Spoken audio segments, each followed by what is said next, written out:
Hi everybody, Lucas Welsh here, and today we are unboxing the solo guitar APK 10 parlor guitar kit. I've got it all opened up here and kind of laid out for you so that you can see it. So here she is, basically as it comes out of the packaging. And I kind of got the spec sheet all printed out here, so I'll give you the specs as they list them on their website, and then we'll go through some of the stuff. So basically everything is pre-assembled. There's no real cutting or routing that needs to be done. Everything is together. Really all you're doing is gluing in the neck straight, and gluing on the bridge and finishing the guitar. There are some little things that'll need to be done, all your adjustments and fine-tuning like the fretboard and whatnot to your specs. As far as the fret ends are a little sharp, I noticed already. So we got a spruce top, mahogany back and sides, 41-inch overall length with a 25.5-inch scale length. So basically it's, like a full-size guitar scale length. Black walnut fingerboard, 20 frets, two-way truss rod, and then the tuners, the pre-shaped bridge, the pins, and a set of strings. It doesn't really say much about what kind of strings or anything like that. This is all pretty generic stuff. So we'll go in and do a little bit of close-up. They send you a truss rod, wrench.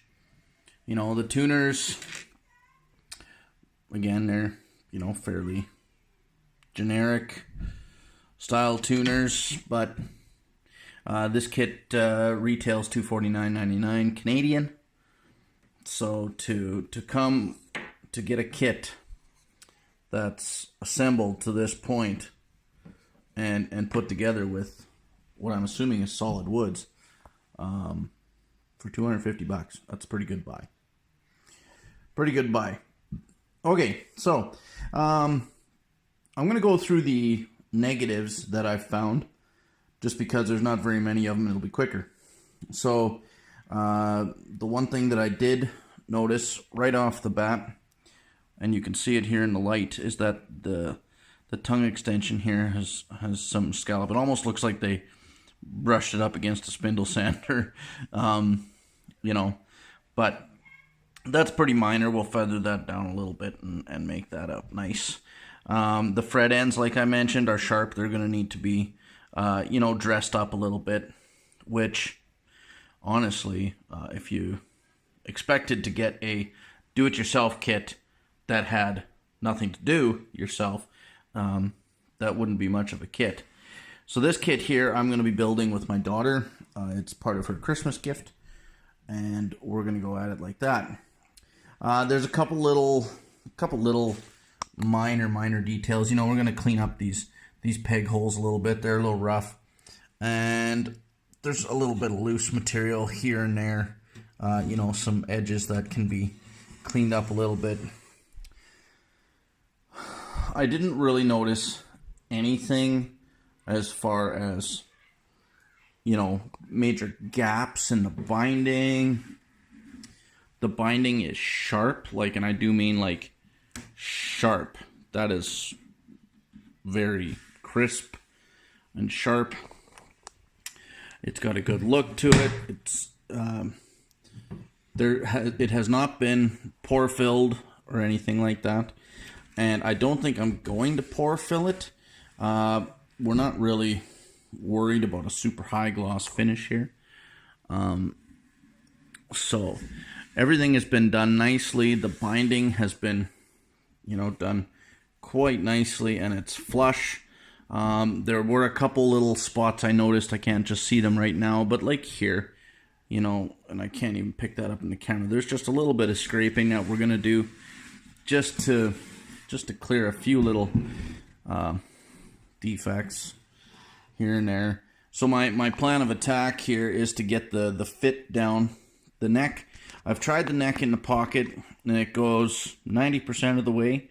There's something happening when the truss rod enters the cavity, there's something happening there a little bit. Now, I'm not sure if you can pick this up. That truss rod cavity is not centered on the dovetail.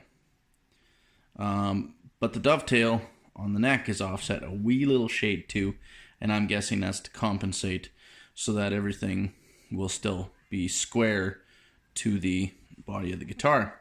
It's got a nice spruce top as far as it goes. Like, it's a pretty medium grain spruce top, no run out or nothing like that. It's nice and straight lines.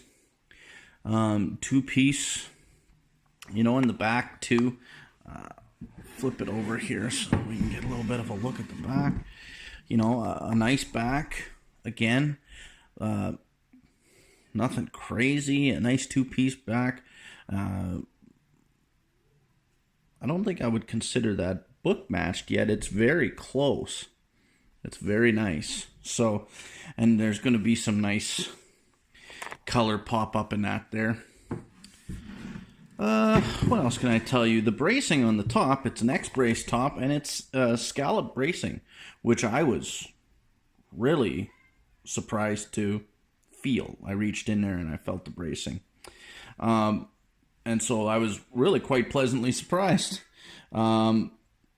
It's not super refined, the bracing, but it's definitely done well.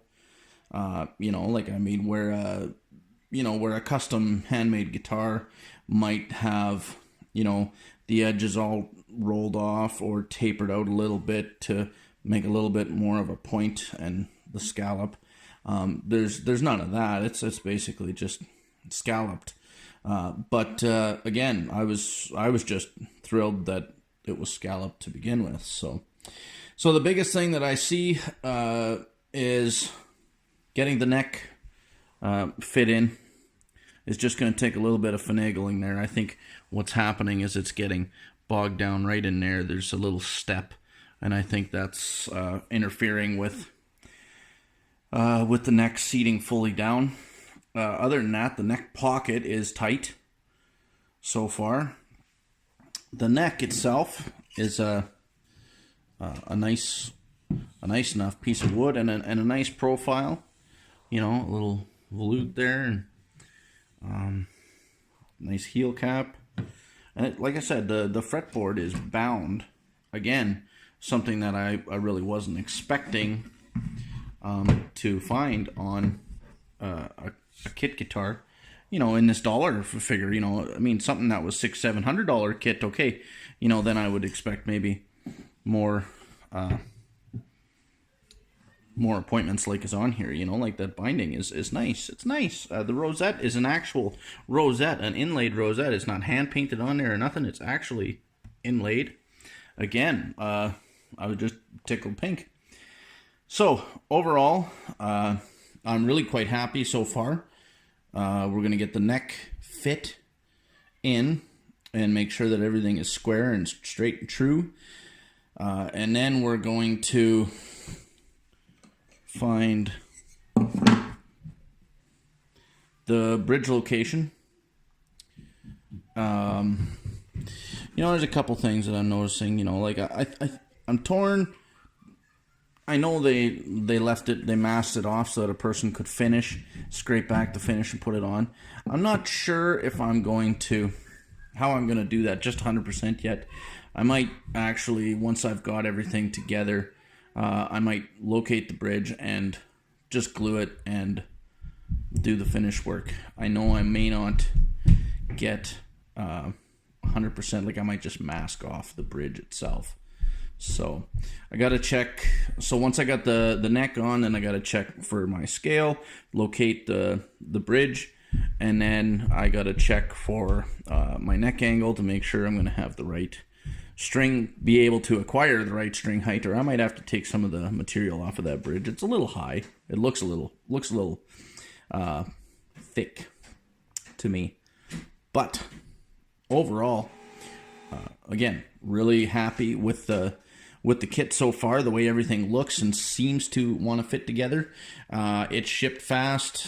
Those guys were There was next day it was on the way. You know, I placed the order, and the next business day it was on the way. So, yeah, looking good, and I'm looking forward to getting into this and seeing how it's all going to go.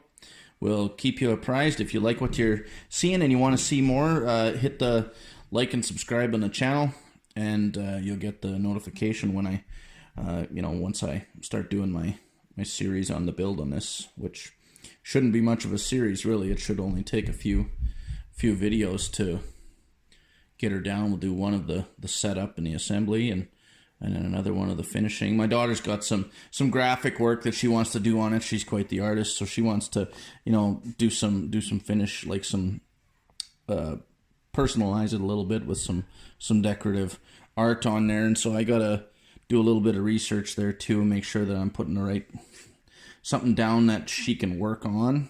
Like maybe a wash coat of shellac or something that then she can go on to, and then I can finish it afterwards. We might do a shellac finish on, but I gotta make sure that whatever material she has to draw and color on it, not color on it, that sounds childish, but to paint her designs onto it, that whatever finish I use is going to be compatible and not wash it away or make it run or anything silly like that. So anyway, yeah, hit the like, hit the subscribe, notification bell, and stay tuned for more. Ciao.